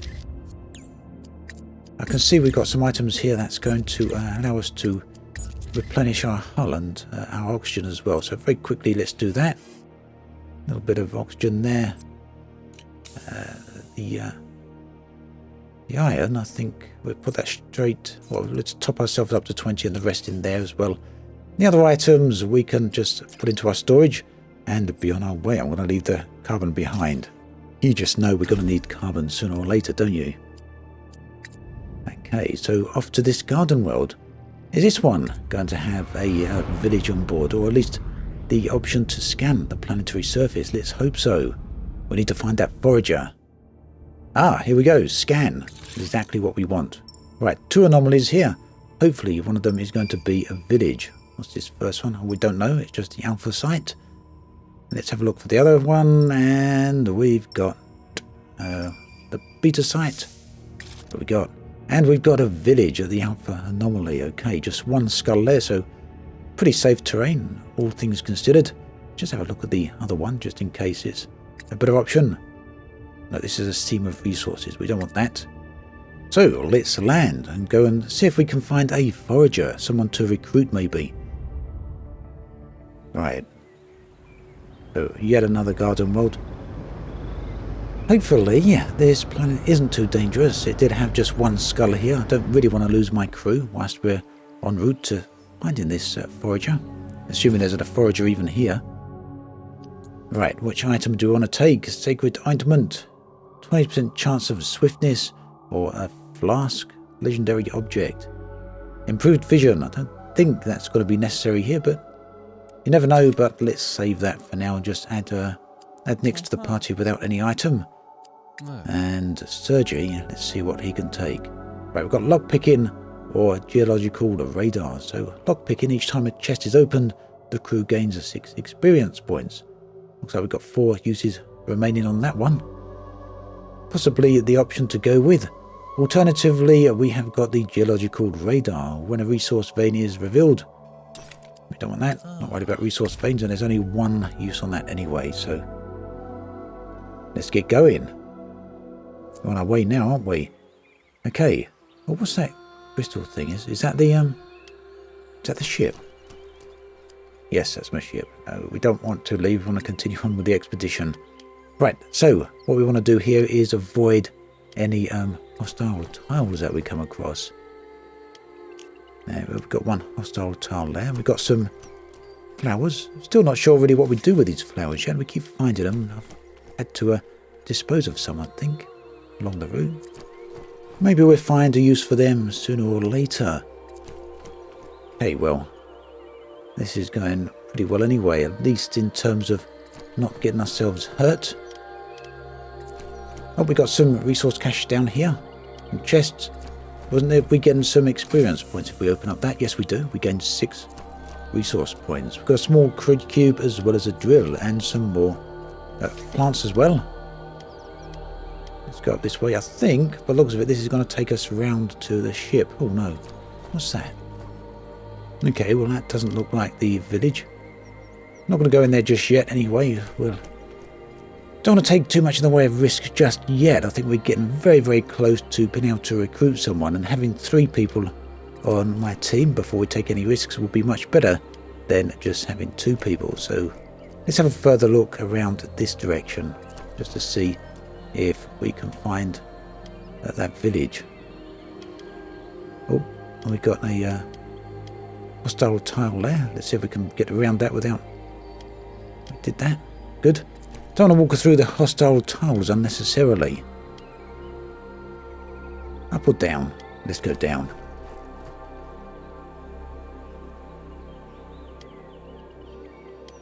Oh, it's that village. Now I would have missed that. Look at that. It's very well blended into the background there. Just lucky the cursor passed over it rather. All right, this lobster alien is talking to us. Let's choose the second option this time. I've been choosing the first option on every dialogue tree so far. Our response causes the alien to wilt into a weary kind of resignation. It signals the shopkeepers near us. Before our very eyes, the stalls empty, until there's almost no one left to trade with. Well, that was the wrong thing to say. We're not going to worry about trading, we want to recruit. And look at that. Straight away we come across a forager. Now that was perhaps destined. Right, so he's got a botanist capability and hidden shortcuts. So we're recruiting them. That will gain us some morale. Nice. We're now ready to leave the village at last. Right, now I could recall the ship here, but remember, recalling the ship uses up fuel and we want to try and save the fuel, and whilst we're here, I want to explore, but the forager's only got 3 HP, which isn't a whole lot, so yeah, that could be lost very, very quickly if we're not careful. But whilst we're here, our perfect opportunity to gather some resources. I'm wondering if this is actually going to come back round to the ship if we go in this direction anyway. No, it looks like the ship is over to the left there where the arrow is pointing. Can't quite get through there. Can we? Possibly, yeah. Let's not go over that tile. I'm going to have a look around this way. Dead end? Nope, we can keep going. Good. Right. Oh, it's brought us back round to this object here. War and Peace. Sounds ominous, doesn't it? I'm going to go in there, but I have a feeling I'm going to regret doing so. Let's go in anyway. Right, from atop a hill, our expedition parties a good view of a vast, desolate plain. In the centre rests a large blue crystal, which our instruments tell us contains Omega. However, the area will soon be the battlefield of 2 armies, primitive tribes that have amassed on either side of the field, weapons held aloft. They number in the many hundreds, and as evidenced by their war cries, are determined to fight one another. Well, okay, we can approach the crystal, lead one of the armies, not doing that, or the other option we haven't got. We decide to hold back and see what happens. Unsurprisingly, the 2 armies rush at one another, joining the battle and fighting each other with great ferocity. When the fighting has paused at its peak, we skirt the area where the violence was at its worst and approach the crystal. However, some of the combatants take us for enemies and we're forced to defend ourselves. Right, well, our forager is already hurt. We're going to have to summon our ship, I think, aren't we? Because that's a status condition now. That's going to damage us over time. The ship's only right next door to us, but we've got to go all the way around to get there. Unless we can heal them. Heal them? Well, I can heal them with that. That heals 2 HP, I think. Yeah, that heals 2 health points. We don't want to use it just yet then, so we will. Let's call the ship over and get straight in there. We don't want to end up dead. I know I shouldn't have gone into that building. I bet some of you are telling me not to go in there. Okay, and there you go. We've down to 1 health point on that guy. But now we're in the ship, they will heal up. Okay, so objective complete. We've completed War and Peace, and we've also gained the forager, the person we was seeking. We've gained 20 morale. Good stuff. Okay, and a few objects. So let's end the expedition here and see if the forager has anything to say to us. Welcome aboard, Voyager. You are familiar with space travel? No, but I enjoy any new experiences. It is fertile ground. Interestingly, these characters can talk to each other despite Nyx previously saying that wouldn't be possible. So have they heard of Atlas? This name does not sound familiar. Why? It is a world completely covered in flowers. We believe it stores information, but we do not know how to decrypt it. With this, I can help you. How awful it must be having such tiny, atrophied nostrils. Yeah, tragic. Excuse my curiosity, but would you mind telling us about your people? I've never met a forager before. And perhaps also tell us how we can talk to each other. We are few in number, and though we seek out new experiences, we have never been well known in the galaxy. Why not? Before we discovered life on other worlds, we spoke only through the myriad scents that surrounded us. Which is what we were referring to a moment ago. When the resources of our planet dwindled, some of us learnt new ways of communicating in order to exchange and communicate with alien cultures. They began to travel. Our leaders never accepted this change. Though our world is slowly dying, there have remained some of us who would live, learn and grow on behalf of all those refused. We are considered rebels. Fascinating. And when you say you interact with scents, we ingest them, discover their origins, feel the emotions, identify who or what generated them. We are unparalleled trackers. Impressive. You are uniquely qualified to help us on the Atlas. If a forager can't help us, I don't see who could. Well, there is that. So, I think I'll do my best to help.